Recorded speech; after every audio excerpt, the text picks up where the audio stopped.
My name is Amy Smith. I am from the Simk Band Nation, which is out in Chuchwa, or like Barrier.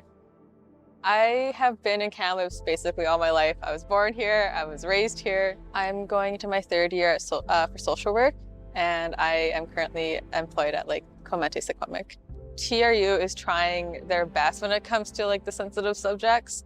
Again, I think it does depend on the professors. So one of my classes, she would say that the trigger warning right before a day. So if we didn't want to come in, we didn't have to, she would be okay with that. I find a lot of people have higher expectations and expect me to know all these things, but I was never raised with knowing that kind of stuff. A lot of people will be like, hey, do you know what the medicine wheel is? And I do know that. I don't think you should assume. And so I find that I'm definitely more seen than I want to be. I'm definitely seeing more Indigenous students, more younger, and trying out all these new programs. And I find that some programs will hold a certain seat for Indigenous students. For social work, they held a specific number of seats, just really helped out with that.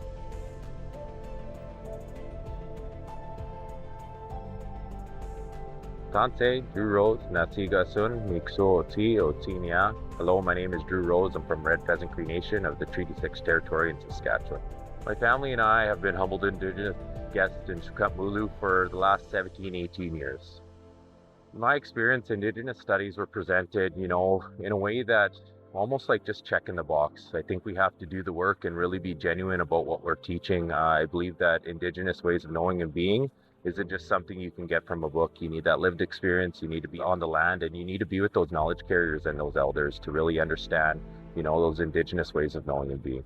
The university has to do better when it comes to, triggering or traumatic content. We have to be able to set up our students for success and be able to, really feel for them. A lot of the instructors and professors don't have that lived experience or don't have the traumatic intergenerational trauma.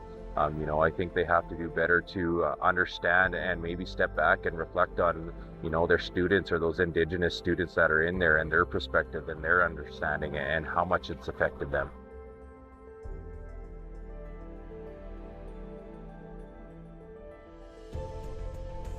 My undergrad, it was a little bit tough to be seen or heard. I felt like I had a little bit of imposter syndrome. As I grew on my education journey, I voiced my opinion a lot more. I felt like I was an advocate and somebody that could speak up for a lot of my cohort that were soft-spoken or really didn't want to be in those spaces. Had those discussions where I was able to speak their perspective and really bring their voice to the forefront. But I think at the same time, it's tough when you don't see yourself in the curriculum or what's being taught to be able to voice your opinion or your perspective or your thoughts on it.